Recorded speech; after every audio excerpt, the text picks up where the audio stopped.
అందరికీ నమస్కారం. మరి ఈరోజు మాకూరిపాలెం మండలం రాజపల్లి రెవెన్యూలో 737 సర్వే నెంబర్లో సుమారు 1605 ఎకరాల భూమి ఉంది. అయితే అది కొన్ని రోజులుగా ఫారెస్ట్ అధికారులు రెవెన్యూది భూమి అని చెప్పి వాళ్ళు కూడా ఈ కన్ఫ్యూజ్ అవుతున్నారు. ఫారెస్ట్ వాళ్ళని వాళ్ళు చెప్తున్నారు, ప్రభుత్వం భూమి రెవెన్యూ వాళ్ళని వీళ్ళు చెప్తున్నారు. అలాగని 3 నెలల క్రితం సర్వే చేశారు. జాయింట్ సర్వే చేసినలో ఇది ప్రభుత్వం భూమి అని చెప్పి, రెవెన్యూ పరిధిలో ఉన్నటువంటి భూమి అని చెప్పి నిర్ధారణ చేశారు.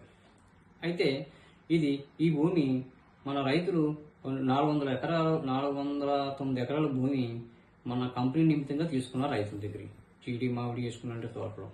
అదేవిధంగా దాంతో సహా సెంట్రాస్పల్లి గ్రామం దగ్గరలో ఉన్నటువంటి 250 ఎకరాలు ఈ ప్రభుత్వం భూమి ఉంది. దాంట్లో జీడి మామిడి కలిపి సుమారు 60 సంవత్సరాల నుంచి సాగు చేసుకుని దాంట్లో పంట పండించుకుని వాళ్ళే తింటున్నారు, అవన్నీ కాలనీ చేసుకొని. అయితే కొన్ని సంవత్సరాల క్రితం కూడా ఫారెస్ట్ వాళ్ళ భూమి అని వాళ్ళు వాదించేవారు. ఇది ప్రభుత్వం భూమి అని చెప్పి వీళ్ళు సాగులోకి వెళ్ళి వీళ్ళు మొక్కలే గుడుచుకుంటే కేసులు కూడా ఫారెస్ట్ వాళ్ళు పెట్టడం జరిగింది. అదే అనకాపల్లి ఫారెస్ట్ వాళ్ళు కూడా కేసులు పెట్టారు. మరి చింతరాజపల్లికి సంబంధించిన చింతల అప్పలనాయుడు, అదే హరిచంద్ర అంటారు, అదే రాజపల్లి గ్రామానికి చెందిన కొత్తల వెంకటేశ్వర్లు జమీందారి అంటారు. అయితే వాళ్ళపైన గతంలో కేసులు పెట్టారు. కేసులు పెట్టిన తర్వాత సుమారు కొన్ని సంవత్సరాలుగా కోర్టు తిరగడం జరిగింది.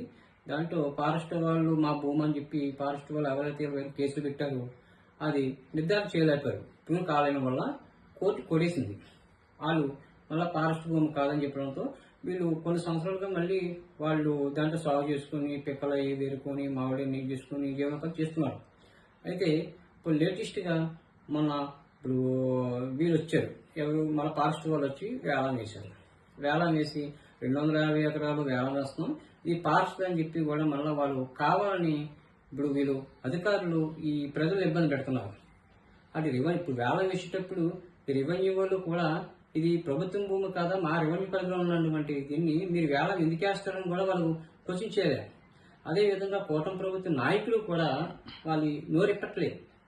ఎంత నష్టం జరుగుతుంది, ఇంతగా వేలం వేస్తున్నారు, 20 సంవత్సరాల నుంచి ఎప్పుడు కూడా వేలం అన్న మాటలు లేవు, వేలం చేయకుండా మేమే పండించుకొని మేమే తినేవాళ్ళని అని రైతులు ఇబ్బంది పడినప్పుడు కూడా పట్టించుకోలేదు. మరి కూటమి ప్రభుత్వం వచ్చిన తర్వాత ఈ వేలం స్టార్ట్ చేశారు. మరి దీని వెనకాల రహస్యం ఏంటన్నది కూడా తెలియని పరిస్థితుల్లో ఈరోజు భయాందోళన చెందుతున్నారు. మరి అదే విధంగా కొంతమంది రైతులు ఈ 250 ఎకరాలు సాగు చేసుకుంటూ కోర్టుకు కూడా వెళ్ళారు. కోర్టుకు వెళ్ళి మా సాగులో ఉన్నటువంటి మాకు పట్టాలు కావాలని చెప్పి కోర్టు కూడా వెళ్ళారు. కోర్టులో ఉంది ఆల్రెడీ. ఆ కోర్టులో ఉన్నప్పటికీ కూడా ఇది వేలం వాళ్ళు వేయడానికి కూడా వేలం వేశారు. సుమారు 4 లక్షల రూపాయలు 4 లక్షల రూపాయలు వేలం వేసి, వేలంలో జమీందారి అన్న వ్యక్తి, అదే రుత్తల వెంకటేశ్వర అన్న వ్యక్తి గతంలో వాళ్ళపైన కేసు ఫారెస్ట్ వాళ్ళు ఎవరైతే పెట్టారో ఆ వ్యక్తే ఈ పాట పాడారు. అంటే ఈ వ్యక్తి కూడా కోర్టుకు వెళ్ళారు. ఇదంతా ప్రభుత్వం భూమి, మేము సాగులో ఉన్నామని చెప్పి పట్టాల గురించి అని చెప్పి కోర్టుకి వెళ్ళారు. కోర్టుకి వెళ్ళి వాళ్ళ కోర్టులో ఉంటుండగా ఈ ఫారెస్ట్ వాళ్ళు వేలం పెట్టడంతో ఫారెస్ట్ వాళ్ళ దగ్గర ఈయన వేలం 4 లక్షల రూపాయలు పాడుకొని ఇలా తెలుసు ఇది ఫారెస్ట్ భూమి కాదు ప్రభుత్వం భూమి అని. ఆ తెలిసినప్పుడు కూడా ఈయన పాడుకొని ఇబ్బంది పెడుతున్నారు. రైతులకి ఇదే జీవనోపాధి ఉంది. రైతులు కూడా తినడానికి సరిగా తిండి లేని పరిస్థితిలో ఉన్నారు. ఇది ఫారెస్ట్ పెట్టిన వాళ్ళకి అర్థం కాని పరిస్థితిలో భయాందోళన చెందుతున్నారు. ఇప్పుడు అదే విధంగా నేను కాంగ్రెస్ పార్టీ తరఫున వాళ్ళ సపోర్ట్గా వెళ్ళి డిమాండ్ చేస్తున్నాను. మా స్పీకర్ అయ్యన్న పాత్ర గారు దృష్టిలో పెట్టుకొని దీనికి ప్రజలకి న్యాయం చేయాలని చెప్పి కోరుకుంటున్నాను.